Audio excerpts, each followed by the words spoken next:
The Witch Who Can't Curse. Nathan burst into the library and went running to the inside room where all the thick, dusty volumes are kept and quickly crouched under one of the reading tables. Lucky it was lunch break, and nobody saw him running to his go-to hiding place. Tim and gang won't go to the trouble of coming inside the library to catch him, especially on the inside room. For some reason, most bullies are allergic to books. Thank God for small mercies, thought Nathan. Still, he did not take the risk of getting up from under the table. "Hello? Aren't you going to get up?" A little voice coming from above shook Nathan. Thinking his worst fears are coming true, Nathan managed a peep from under the table and was taken aback immediately. What he saw was a girl about his age looking at him curiously. Sheepishly, Nathan got up from under the table and kept staring at her. She had a pointed nose and short dark hair with fringes, and he had never seen her before at school. "Don't worry, I won't bust you out," she assured him. He let out a tiny sigh of relief and smiled. Also a bit perplexed, he asked, "I have never seen you before. Are you a new student?" He added as an afterthought, "And how did you find me? There was no one in the room when I came." "Oh, I was sitting right there." She pointed to a reading table at the other end of the room, which held some of the biggest books Nathan had ever seen. "You just didn't notice me." As she skipped his other question, he pressed again.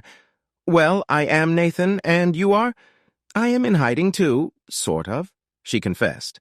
She hesitated and scrutinized him for a while. Finally, making up her mind, she said, "Have you heard of the Wicked Witch of the West?" "What?" "You know, the one who fought with Dorothy and the lot. I am her great-granddaughter, Milda." Stumped, Nathan stared at her blankly. "Of course, the full version of her story is not written about," she continued. "You see, we are a family of great many scariest witches there ever lived, only I am not able to be one."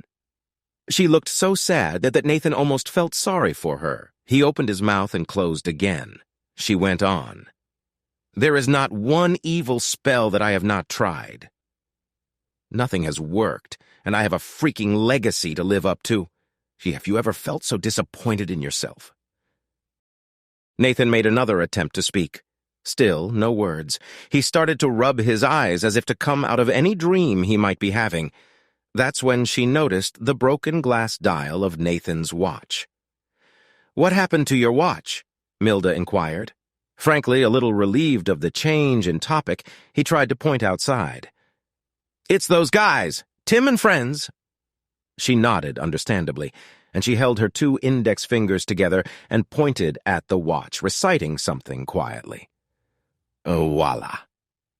With a small, crackling sound, the watch went back to its earlier unbroken state. He couldn't believe his eyes. "Whoa, so you really are a witch?" She looked at him, a little offended. "Yes, just not an evil one. All I can do is this useless mending stuff which scares off nobody. So I set out on a quest to see if I can be an evil witch somehow. I often sneak into libraries and go through books on witchcraft to find any curse that works for me. No luck so far." Again, lost for words, Nathan quickly remembered, "The lunch break will get over now." "Oh, yes, you have to attend class, and I am off to continue with my quest," declared Milda. They walked out of the library in silence. Few steps into the corridor, Nathan bumped into someone so much taller than him. "Oh, look, the tiny boy's here," Tim called out to his friends. In no time, Nathan found himself and Milda surrounded by the bully gang. "Look at what we have found," said Tim, pulling out something from his trouser pocket. To Nathan's horror, Tim brandished a new color pencil box, which looked exactly like Nathan's new set that he thought was safe in his locker. "Want to see your color pencils flying?" threatened Tim. "Please don't," pleaded Nathan.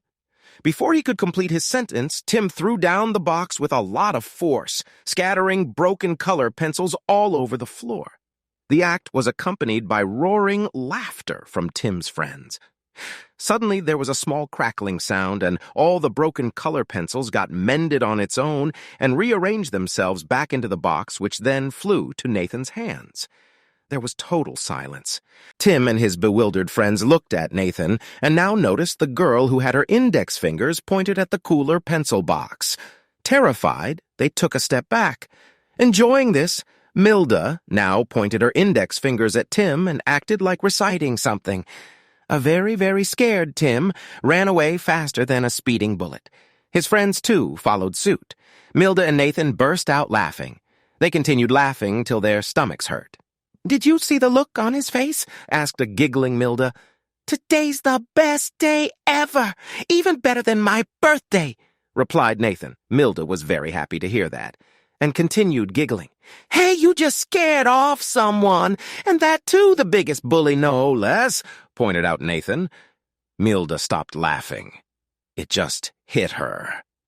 "Oh, yes, I finally scared off someone with my spells. Hooray!" She hugged Nathan and then started to dance happily. "Do you know what this means? I can go back home with my head held high. Even all of my younger cousins are always cooking away potions and sharing recipes. Everyone thought my mending skills are useless. I just have to use it on the right people. I mean, bad people." They laughed again and went on laughing.